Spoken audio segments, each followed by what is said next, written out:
आज हम 10th class subject math lesson number 10वां वृत्त के बारे में कुछ बेसिक जानकारी प्राप्त करेंगे। आप लोग मेरे साथ पेन और कॉपी लेके बैठिएगा और साथ में नोट कीजिएगा। जैसा कि हम देख रहे हैं कि ये जो चैप्टर है, इस चैप्टर का नाम ही है वृत्त। तो हम समझेंगे कि वृत्त होता क्या है। जैसा कि आप लोग देख रहे हैं, मैंने यहाँ पे डेफिनेशन लिख दिया। वृत्त क्या है? वृत्त उन सभी बिंदुओं का समूह है जो एक निश्चित बिंदु से निश्चित दूरी पर हो। अब आप लोग को इसको पढ़ के कुछ समझ में नहीं आया होगा, हम समझाते हैं आकृति बनाकर। मैंने क्या लिखा है? वृत्त उन सभी बिंदुओं का समूह है जो एक निश्चित बिंदु से समान दूरी पे हो। जैसे देखो, मैं यहाँ पे राउंडर का नोक रख रहा हूँ और यहाँ से एक मैं वृत्त बनाने की कोशिश करता हूँ। ठीक है, ये देखो मैं वृत्त बना रहा हूँ।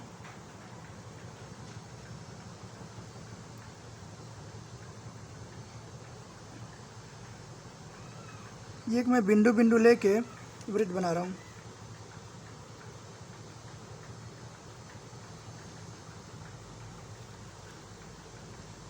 अब हम लोग देखें तो देखो, मैंने क्या कहा? वृत्त क्या है? उन सभी बिंदुओं का समूह जो एक निश्चित बिंदु से समान दूरी पे हो। तो निश्चित बिंदु उसमें मेरा ये है।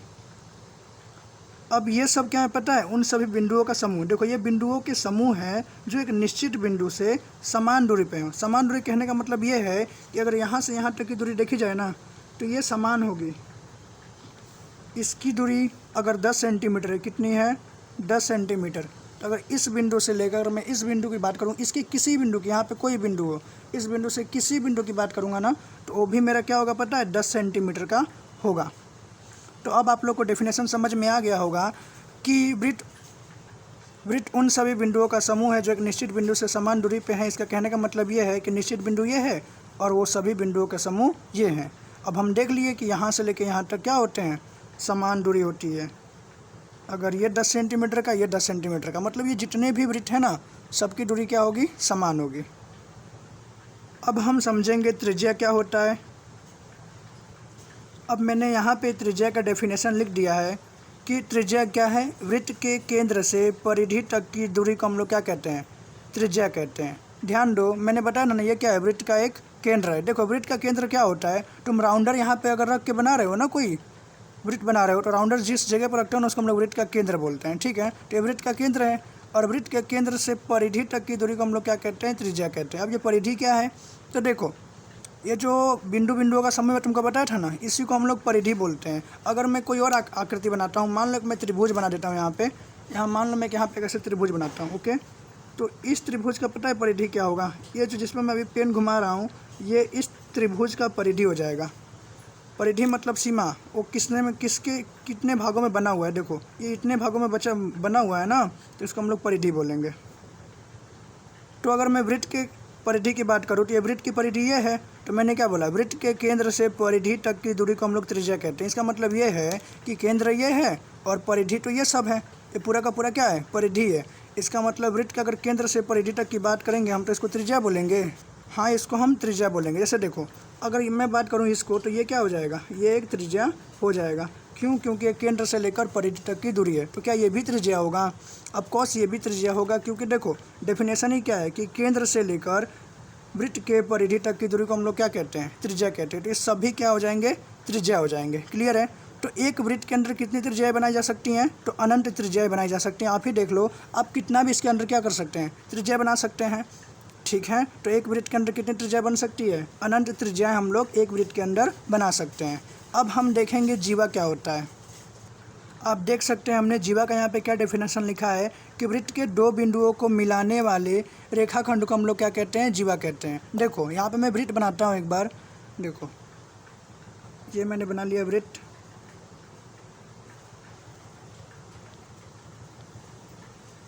अब मैंने क्या बोला? वृत्त के दो बिंदुओं को मिलाने वाले रेखाखंड को हम लोग क्या कहते हैं? जीवा कहते हैं। अच्छा, ये सब क्या है? वृत्त के जीवा हैं, सॉरी वृत्त के बिंदु हैं, क्योंकि मैंने आपको पहले ही बताया है कि जो वृत्त होता है ना, वो बिंदुओं से मिलकर बना होता है। इसको मैं ए नाम देता हूँ, वृत्त के केंद्र को। ओके, अब ये सब क्या है? एक बिंदु है, क्योंकि वृत्त बिंदुओं से मिलकर बना होता है। यहाँ पे लिखा क्या है? वृत्त के दो बिंदुओं को मिलाने वाले रेखाखंड को हम जीवा कहते हैं। इसका मतलब ये है कि अगर मान लेते हैं यहाँ पर कोई बिंदु आर है और यहाँ पर कोई बिंदु एस है, तो अगर मैं इसको मिला दूंगा तो ये जीवा हो जाएगी। ऑफ कोर्स ये क्या हो जाएगी, जीवा हो जाएगी, क्योंकि वृत्त के 2 बिंदुओं को मिलाने वाले रेखाखंड को हम लोग क्या कहते हैं, जीवा कहते हैं। ठीक है, ओके, तो मतलब ये भी जीवा होगी। वृत्त के कोई भी 2 बिंदु को मिला दोगे तो क्या हो जाएंगे, जीवा हो जाएंगे। तो आप ये भी बात याद रखना कि एक वृत्त के अंदर अनंत जीवा भी बनाई जा सकती हैं। अनंत का मतलब बहुत सारी, जिसकी कोई सीमा ना हो। ठीक है, अब एक बात ये समझो आप कि अगर मैं देखो, मान लो यहाँ पे मैं जीवा बनाए जा रहा हूँ लगातार। एक जीवा मैंने यहाँ बना लिया, एक जीवा मैं यहाँ बना लेता हूँ। ठीक है, ये लो यहाँ बनाता हूँ एक जीवा। अब मैं एक जीवा यहाँ बनाता हूँ, ध्यान देना मैं केंद्र से इस पर जीवा बना रहा हूँ। वृत्त के केंद्र से मैं क्या कर रहा हूँ, जीवा बना रहा हूँ। ये वैसे बाहर नहीं जाएगा, हल्का मेरा बाहर चला गया है। इसकी बात करते हैं, ये भी क्या है, जीवा है। अच्छा, ये भी जीवा होगा, ये भी क्या होगा, जीवा होगा। अब यहाँ ध्यान दो, आपसे मैं पूछता हूँ इसमें सबसे छोटी जीवा कौन सी है, तो आप बोलोगे ये है। अब ये है मतलब मैं नाम देता हूँ ना कुछ, तभी तुमको पता चलेगा ना क्या बोलोगे। PQ है, सबसे छोटी जीवा क्या है, PQ है। लेकिन सबसे बड़ी जीवा कौन सी है, तो आप बोलोगे ये रही, ये सबसे बड़ी जीवा है। तो इसको मैं कुछ नाम देता हूँ, मैं इसको X और Y नाम देता हूँ। ठीक है, X और Y। तो आप बोलोगे सबसे बड़ी जीवा क्या है, XY है। आपने जीवा का मतलब तो समझ लिया कि जीवा क्या होती है, वृत्त के 2 बिंदुओं को मिलाने वाली रेखाखंड को हम जीवा कहते हैं। ठीक है, लेकिन यहाँ पे हम क्या देख रहे हैं कि यहाँ पे कुछ छोटी जीवा भी हैं और कुछ बड़ी जीवा भी हैं। तो आपने व्यास का नाम सुना होगा, तो देखो व्यास कुछ नहीं होता है, जो सबसे बड़ी जीवा होती है ना, उसी को हम व्यास कहते हैं। मतलब व्यास क्या होती है, तो ऐसी जीवा जो वृत्त के केंद्र से होकर गुजरती है उसे हम व्यास कहते हैं, या सबसे बड़ी वृत्त की जीवा को हम लोग क्या कहते हैं, व्यास कहते हैं। तो व्यास का आप डेफिनेशन आप खुद समझ सकते हैं और लिख सकते हैं, मैं यहाँ लिख देता हूँ। ठीक है, व्यास क्या है, सबसे बड़ी जीवा को हम लोग व्यास कहते हैं। अच्छा बताओ, इन सब में व्यास क्या होगा, XY होगा ना। व्यास क्या होगा, X और Y क्या हो जाएगा, व्यास हो जाएगा। ओके, व्यास समझ में आ गया। अब हम आपको त्रिज्या और व्यास के बीच में क्या संबंध है इसके बारे में बताएंगे। अब देखिए, हम आपको त्रिज्या और व्यास में संबंध बताएंगे। अब आप ये समझ चुके हैं कि त्रिज्या क्या होता है और व्यास क्या होता है। बताओ, त्रिज्या क्या होता है, केंद्र से लेकर, वृत्त के केंद्र से लेकर परिधि तक की दूरी को हम लोग क्या कहते हैं, त्रिज्या कहते हैं। मतलब अगर मैं इसकी बात करूं तो ये क्या हो जाएगा, त्रिज्या हो जाएगा, क्योंकि ये वृत्त का केंद्र है और ये क्या है, परिधि है। तो केंद्र से लेकर वृत्त के परिधि तक की दूरी को हम लोग क्या कह देते हैं, त्रिज्या। मतलब ये क्या है, त्रिज्या है। ओके, मैंने इसे A और B नाम दे दिया, तो AB क्या है, एक त्रिज्या है। ओके, मैं यहाँ लिख देता हूँ कि त्रिज्या क्या है, A और B। अब आगे यहाँ ध्यान दो, तुमने व्यास का ही परिभाषा सीखा था ना, मैंने 2 बताया था। एक तो सबसे बड़ी जीवा को हम लोग व्यास बोलते हैं, या वृत्त के केंद्र से जाने वाले जीवा को हम लोग व्यास बोलते हैं। दोनों का बात एक ही है, ध्यान दो।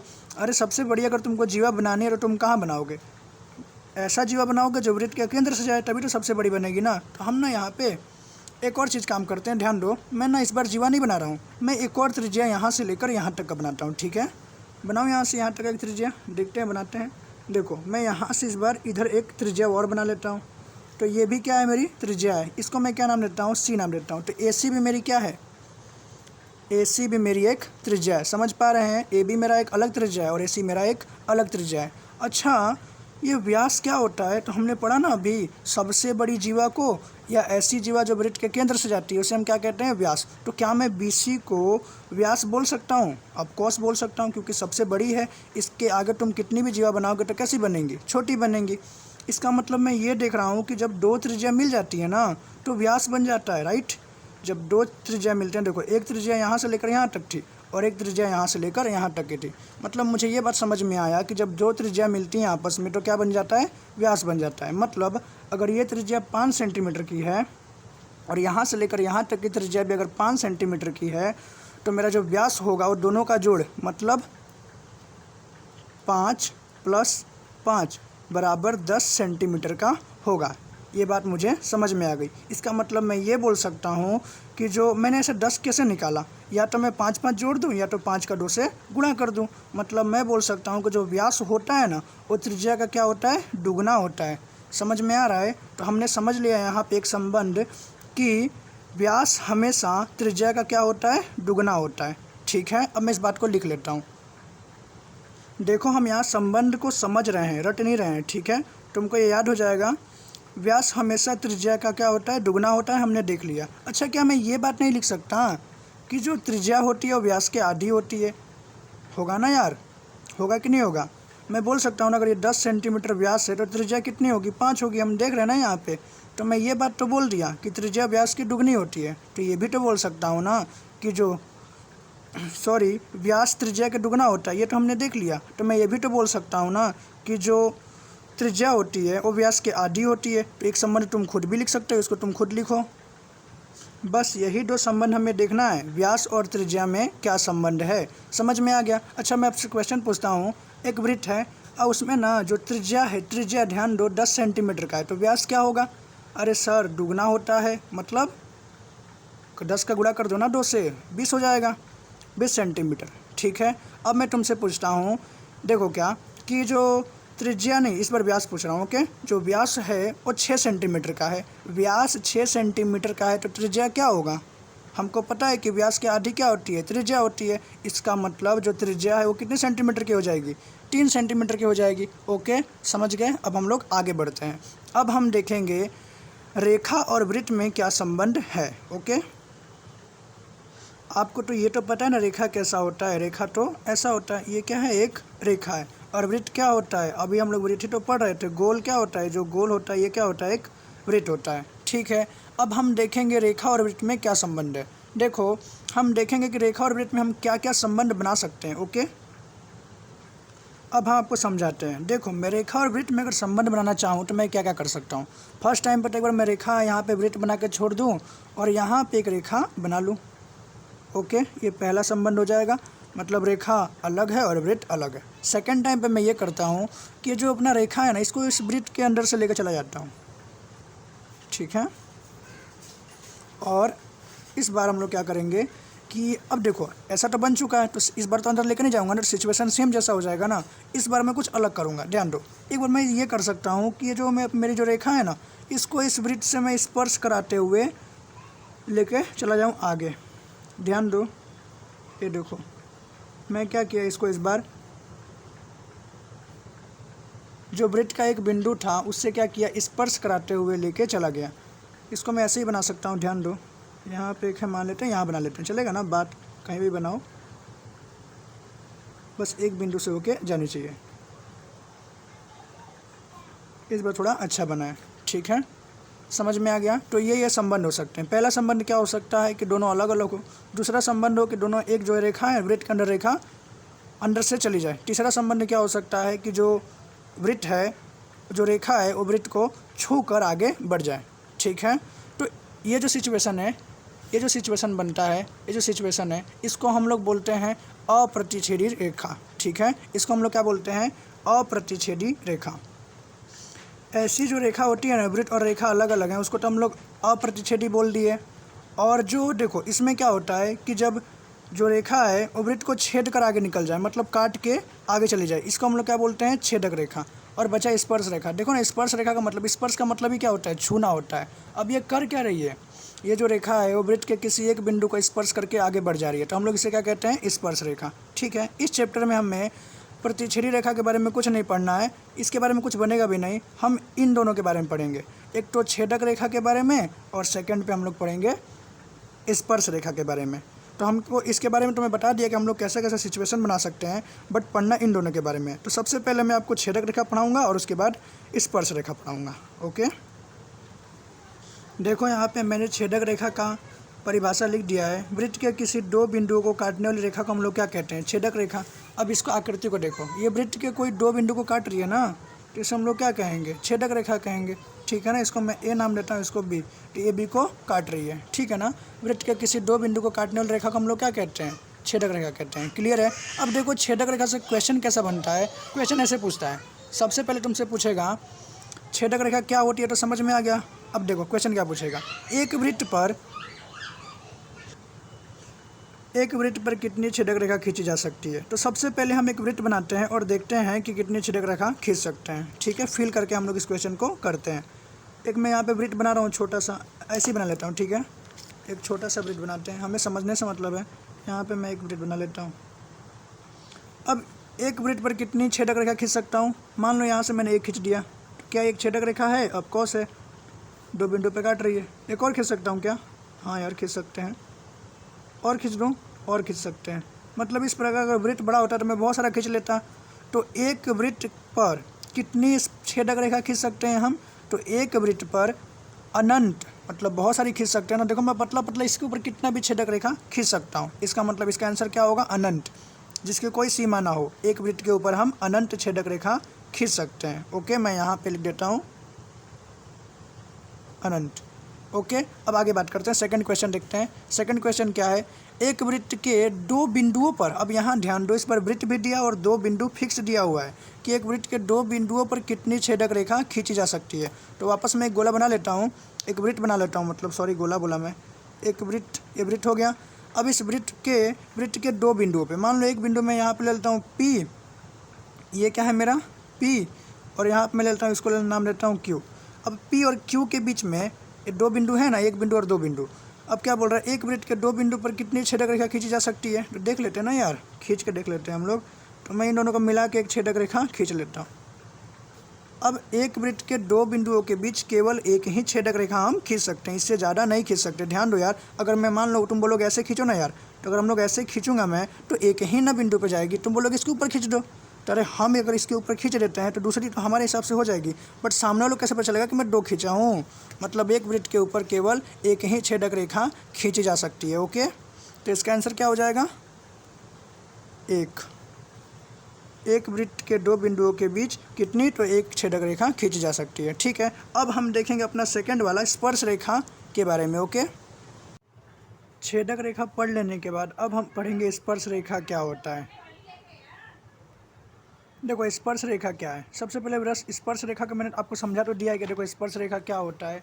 ये जो आकृति है, ये जो वृत्त है, वृत्त को जो रेखा स्पर्श करके आगे बढ़ रही है, इस प्रकार की रेखा को हम लोग क्या कहते हैं, स्पर्श रेखा। अब हम इसकी परिभाषा को समझते हैं। देखो मैंने यहाँ क्या लिखा, वृत्त के किसी एक बिंदु को स्पर्श करने वाली रेखा को हम लोग क्या कहते हैं, स्पर्श रेखा। आपने आकृति में देखा था, और वृत्त के किसी एक बिंदु को क्या कर रहा था, स्पर्श करके आगे बढ़ रहा था। मैं यहाँ पे एक आकृति बना के भी दिखा देता हूँ, ये अपना वृत्त है।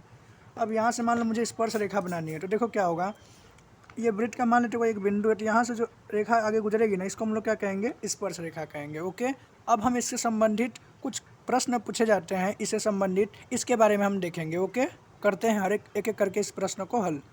देखो सबसे पहला प्रश्न क्या है कि एक वृत्त पर कितनी स्पर्श रेखा खींच सकते हैं।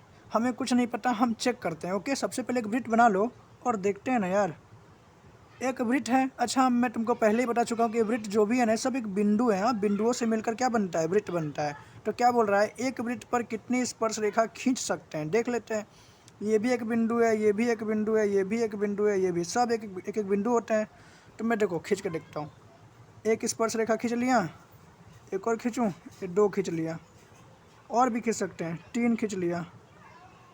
देखो अंदर मैं नहीं लेके जाऊँगा, हाँ स्पर्श रेखा वृत्त के अंदर नहीं जाती है। ओके, और बना और खींच के दिखाते हैं हम आपको। देखो मैंने इस एक ही वृत्त पर कितनी सारी रेखाएं खींच दी। अगर वृत्त मेरा और बड़ा होता तो मैं और बहुत सारा खींच सकता था। इसका मतलब मैं ये बोल सकता हूँ कि एक वृत्त पर ना एक नहीं, दो नहीं, बल्कि अनंत स्पर्श रेखाएं खींच सकते हैं। इसका आंसर क्या हो जाएगा, अनंत। आप लोग भी मेरे साथ लिखिए। ओके, अब आगे बढ़ते हैं। क्वेश्चन नंबर सेकंड में क्या है, वृत्त के किन्हीं एक बिंदु से, अब वृत्त है और इस पर एक फिक्स बिंदु दिया हुआ है। देखो क्वेश्चन में लिखा है कि वृत्त के किन्हीं एक बिंदु से, तो मान लेते हैं कि वृत्त का जो मेरा एक ये जो बिंदु है ना, एक ये है। अब बोल रहा है वृत्त के किन्हीं एक बिंदु से कितनी स्पर्श रेखा आप खींच सकते हैं, देखते हैं ना कितनी खींच सकते हैं। ये वृत्त की किन्हीं एक बिंदु से ना मैं केवल एक ही स्पर्श रेखा खींच सकता हूँ, इससे ज़्यादा नहीं खींच सकता। अगर मैं ऐसे खींचूंगा तो ये वृत्त के अंदर चला जाएगा। ठीक है, वृत्त के किन्हीं एक बिंदु से केवल आप एक ही स्पर्श रेखा खींच सकते हैं। अगर मैं ऐसे खींचूँ मान लो दूसरा, तो ये वृत्त के अंदर चला जाएगा ना, तो एक छेदक रेखा हो जाएगा। तो एक स्पर्श रेखा वृत्त के किन्हीं एक बिंदु से केवल हम एक ही खींच सकते हैं। तो पूछा है ना, वृत्त के किन्हीं एक बिंदु से आप कितनी स्पर्श रेखा खींच सकते हैं, तो आंसर क्या होगा, एक। ठीक है, अब थर्ड क्वेश्चन क्या है कि एक वृत्त पर कितनी समांतर स्पर्श रेखा खींच सकते हैं। तो सबसे पहले आपको ये पता होना चाहिए कि समांतर रेखा होती क्या है। तो देखो स्पर्श रेखा तो आपको पता है, बट समांतर रेखा क्या होती है। देखो ऐसी रेखा जो कभी भी एक दूसरे को नहीं काटती है ना, इस प्रकार की रेखा को हम समांतर रेखा कहते हैं। देखो यहाँ पे मैं आकृति बना के दिखाता हूँ। मान लो एक रेखा है और ये भी एक रेखा है, इसको आप कितना भी आगे बढ़ा लो, कितना भी पीछे बढ़ा लो, क्या ये दोनों कभी भी एक दूसरे को काटेंगे, नहीं काटेंगे। तो ये एक समांतर रेखा है। अब एक और आकृति बनाता हूँ, ये एक रेखा है और ये एक रेखा है, तो ये दोनों समांतर रेखा नहीं है, क्योंकि ये आगे ही जाते क्या कर, आगे जाने पर ही अपने आप को क्या करेंगे, काट लेंगे। इसको यहाँ बढ़ाऊंगा, इसको यहाँ बढ़ाऊंगा तो क्या कर लेंगे लोग, आगे बढ़ेंगे तो एक दूसरे को काटेंगे। तो इस प्रकार की रेखा को हम लोग समांतर रेखा नहीं बोलते हैं, बट इस प्रकार की रेखा को हम लोग क्या कहते हैं, समांतर रेखा कहते हैं। समझ में आ गया।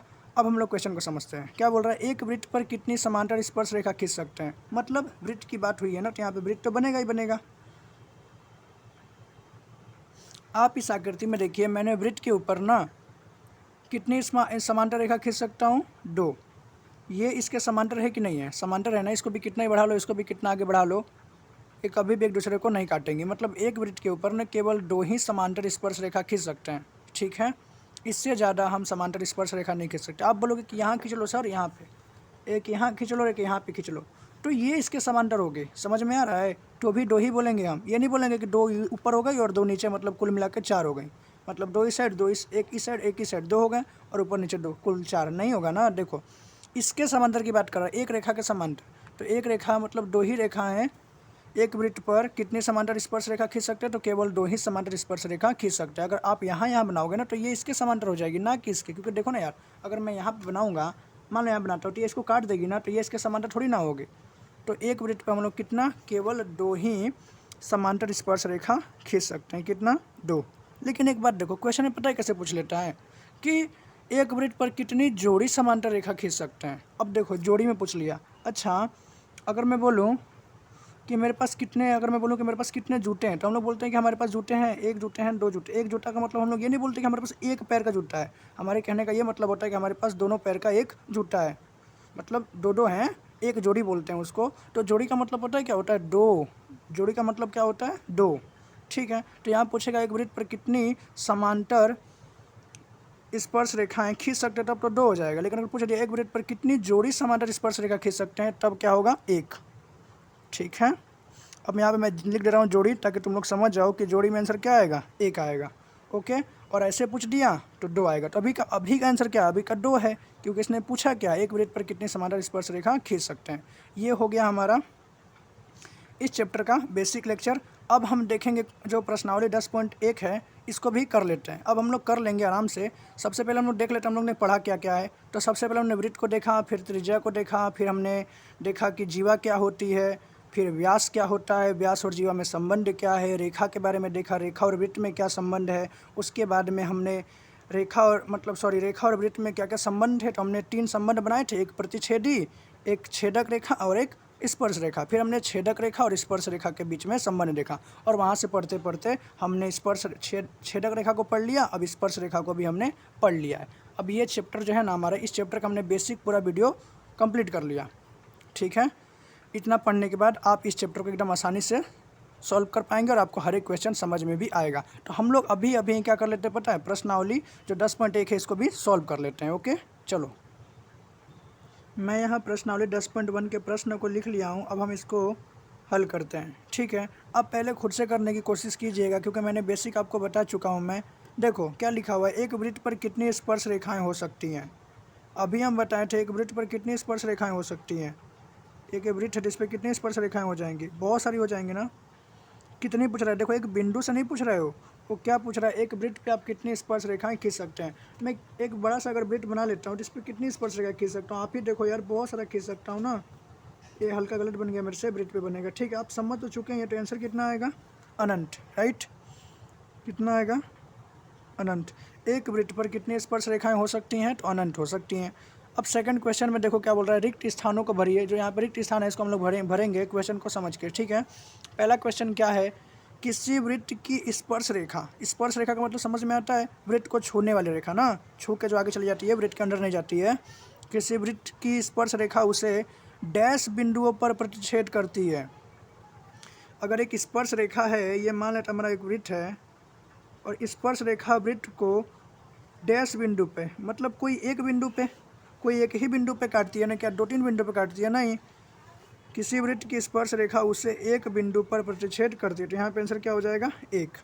आगे देखें, सेकंड क्वेश्चन क्या है कि वृत्त को 2 बिंदुओं पर प्रतिच्छेद करने वाली रेखा को हम लोग क्या कहते हैं। ध्यान दो, छेदक रेखा क्या थी, परिभाषा ही था ना, वृत्त को 2 बिंदुओं पर प्रतिच्छेद करने वाली। ये प्रतिच्छेद का मतलब काटना होता है, ओके, याद रखिएगा। ये जो प्रतिच्छेद है ना, इसका मतलब क्या होता है, काटना, ओके। काटना। तो क्या लिखा हुआ है, वृत्त को दो बिंदुओं पर काटने वाली रेखा को हम लोग क्या कहते हैं, बताए थे हम आपको, छेदक रेखा कहते हैं कि नहीं कहते हैं, छेदक रेखा कहते हैं, छेदक रेखा कहते हैं। आगे चलें, अब हम लोग क्वेश्चन नंबर 3 देखते हैं। ओके, क्वेश्चन नंबर 3 क्या है देखते हैं। यहाँ पे एक वृत्त की डैश समांतर रेखाएं हो सकती हैं। एक मिनट, यहाँ मैंने क्वेश्चन गलत लिखा है। एक वृत्त की डैश समांतर स्पर्श आएगा, हाँ इसके नीचे यहाँ पे मतलब यहाँ पे स्पर्श रेखा लिखना चाहिए था, मैंने देखा नहीं। एक वृत्त की डैश समांतर स्पर्श रेखाएं हो सकती हैं। हमने आपको बताया है, एक अगर वृत्त होता है ना, यहाँ आकृति में देख लो, आकृति में हम आकृति में दिखाएं हैं, एक जो वृत्त है इसकी कितनी, दो ही समांतर स्पर्श रेखाएं हो सकती है ना। तो यहाँ आंसर कितना आएगा, एक वृत्त पर कितने समांतर स्पर्श रेखाएं हो सकती हैं, तो एक वृत्त की केवल 2 समांतर स्पर्श रेखाएं हो सकती हैं।